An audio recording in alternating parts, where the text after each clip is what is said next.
Et les Shibami, on se retrouve aujourd'hui pour traiter du sujet des retraités d'élevage et vous raconter un peu l'histoire de Kin, comment j'en suis venue à choisir d'adopter un retraité d'élevage, savoir si mon avis sur les éleveurs qui placent ou non leurs retraités et qu'est-ce que ça change d'avoir un chien adulte par rapport à un chien.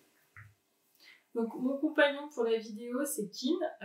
Kin c'est mon Shiba Inu mâle qui est né en 2017. Kin il n'est pas né en France, il est né à l'étranger et il a été importé à ses 6 mois pour faire partie d'un programme d'élevage. Donc c'est un accord on va dire entre deux éleveuses françaises qui souhaitaient avoir de ces bébés. Donc apporter un peu de sang neuf dans les lignées françaises en Shiba.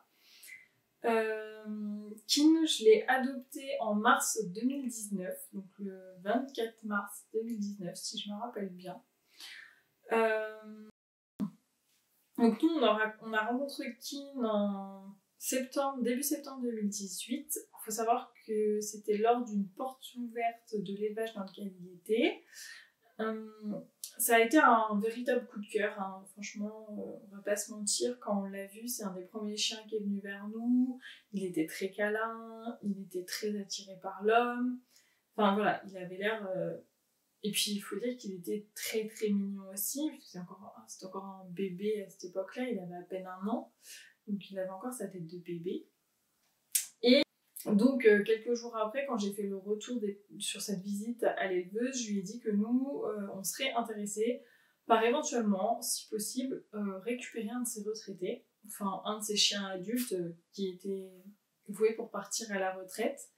Et bon, a priori, c'était pas prévu, c'est des chiens qui étaient relativement jeunes encore. Kin c'était encore un bébé à ce moment-là, donc il s'était jamais posé la question du tout d'adopter Kin. Voilà, on se laissait du temps, nous on avait fait la visite plutôt pour éliminer des préjugés qu'on avait sur Shiba, pour plus se renseigner que vraiment on partait dans l'idée, voilà. Enfin, c'était vraiment un projet à long terme, et pour moi, pour moi la visite de l'élevage ça a quand même été le début de ma passion pour le Shiba. Mais on partait pas dans l'idée, dans les mois à venir, on aurait un retraité d'élevage à la maison. Pas du tout. Voilà comment a débuté un peu ce projet d'adopter un retraité d'élevage.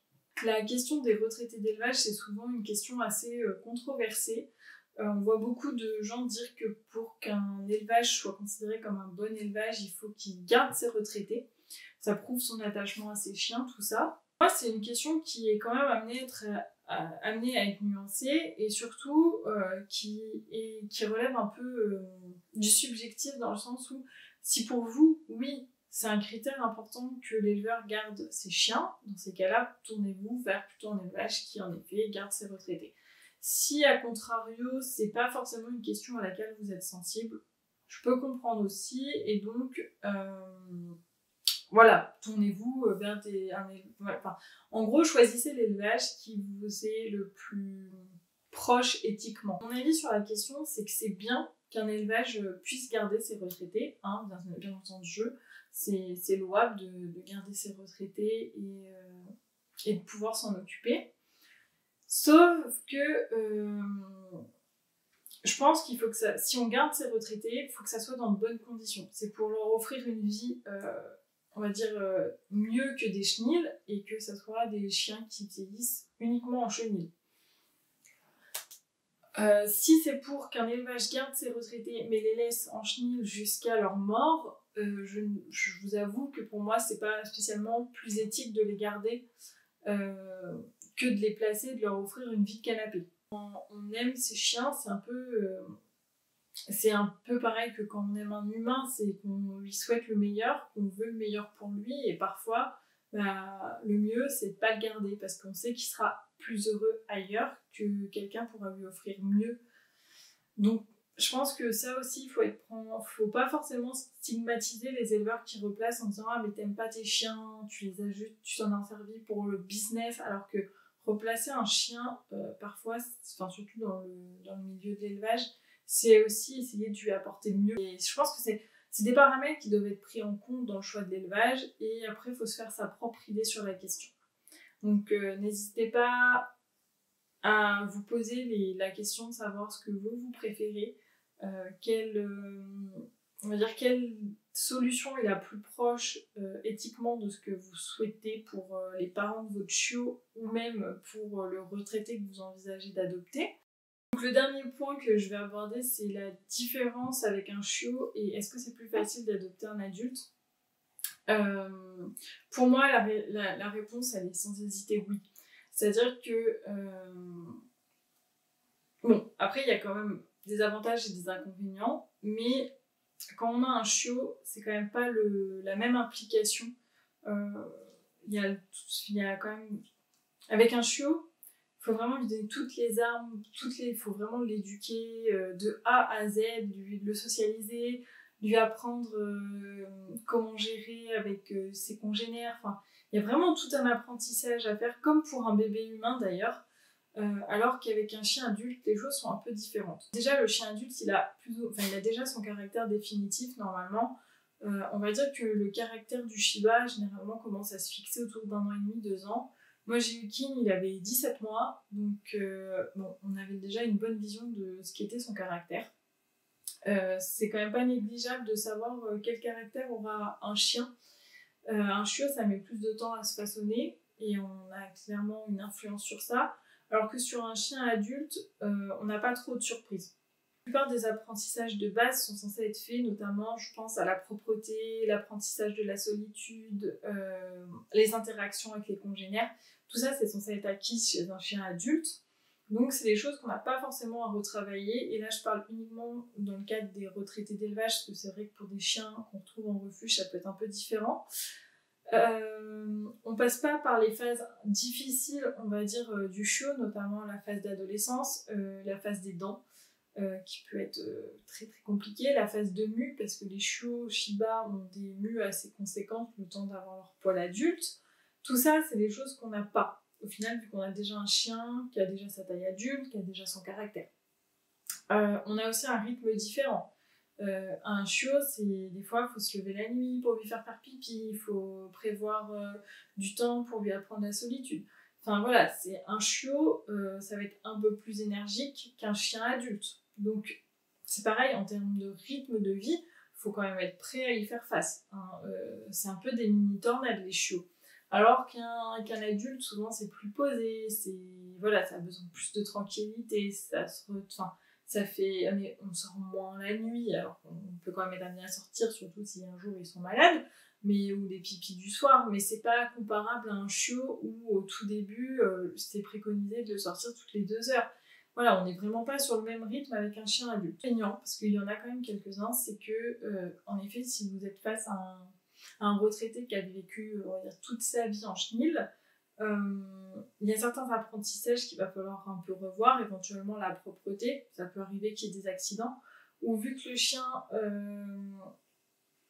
on va dire, a été castré tardivement pour un mâle, vous pouvez avoir du marquage. Sur les femelles aussi, vous pouvez avoir encore quelques comportements de marquage, en sachant que si vous prenez un chien, un retraité d'élevage, faites en sorte de prendre un élevage qui l'aura stérilisé, qui aura pris les devants, qui aura géré la castration ou la stérilisation du chien. Parce que le but de prendre un retraité d'élevage, c'est pas qu'il refasse de la repro. C'est vraiment le fait qu'il arrête tout ça et qu'il ait une vie de famille posée. Côté, des fois, ça peut avoir quelques couacs au début.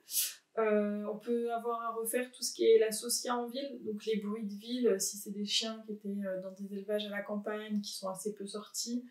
Bon, il y a des chiens qui quand même sont sortis en exposition ou qui sont habitués aux foules, ou qui sont plus ou moins en périphérie de ville, donc qui sont habitués au bruit de voiture et tout ça. Il y en a d'autres pas du tout. Donc c'est vrai que si vous prenez un chien d'un élevage où ils n'ont pas été habitués à la ville, c'est un apprentissage qu'il va potentiellement falloir refaire. Ou tout. Ou potentiellement qu'il va falloir faire tout court.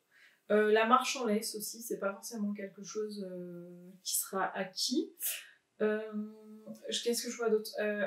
Le fait d'avoir le caractère qui se soit fixé, ça fait que le chien est quand même moins malléable dans le sens de votre... Enfin, faut que vous soyez sûr que le chien que vous prenez a un caractère qui vous correspond. Parce que lui, il est déjà adulte, il a déjà ses expériences, il a déjà fait sa vie, ses opinions. Donc ça sera plus à vous de s'adapter, même si un chien, ça s'adaptera à votre vie aussi dans un certain sens. Je pense qu'il faut être prêt à faire aussi des compromis et à accepter le chien tel qu'il est. Pour moi, c'est le plus gros inconvénient qu'il y a pour certaines personnes, je pense, à prendre un retraité d'élevage, c'est qu'il faut être prêt à accepter le chien tel qu'il est. Et je pense que ça peut être difficile dans certains cas, et dans les cas où les replacements que j'ai vus de retraités qui se passent mal, souvent c'est dû à ça. Le fait de pas accepter ou d'avoir une idée préconçue du chien qu'on va adopter et qu'en fait le chien ne correspond pas à ça. Lié à une relation quand même avec un chien qui a un caractère déjà présent, un chien adulte, on n'a pas toutes les galères de la phase chiot, on a uniquement, on va dire, la partie apprendre à se connaître. Donc c'est une autre forme de relation. Moi personnellement j'ai une relation très fusionnelle avec Keane, du moins j'ai l'impression. Donc, voilà, là il est collé à moi, il fait dodo sur moi. On a appris à se connaître, on s'est apprivoisé, ça a pris un peu de temps. Et je pense que ça aussi, il faut le dire, c'est que quand on prend un chien adulte, même avec un chiot, quand on prend un chien en général, il faut être patient. Ça demande de la patience de lier une relation avec un chien, mais voilà, c'est que du bonheur. Je pense que la dernière question que vous pouvez vous poser, c'est où trouver un retraité d'élevage. Je dirais contacter les éleveurs. Voilà, des fois sur leur site c'est marqué, des fois pas, donc faut pas hésiter à les contacter. Et sinon, je vais vous laisser aussi le lien d'un groupe Facebook et je vous afficherai un visuel quelque part, comme pour la vidéo sur les groupes Facebook de toute façon, qui aide les particuliers et les éleveurs à se mettre en contact pour adopter des retraités d'élevage, que ce soit chat ou chien, et de toute race, hein, pas que du Shiba, malheureusement. Il n'y a pas de groupe dédié au replacement de retraités d'élevage Shiba, donc voilà. Si vous avez d'autres questions, n'hésitez pas à les mettre en commentaire. Et surtout, si ça vous a plu, n'hésitez pas à mettre un like et à vous abonner. On se retrouve très bientôt dans une autre vidéo.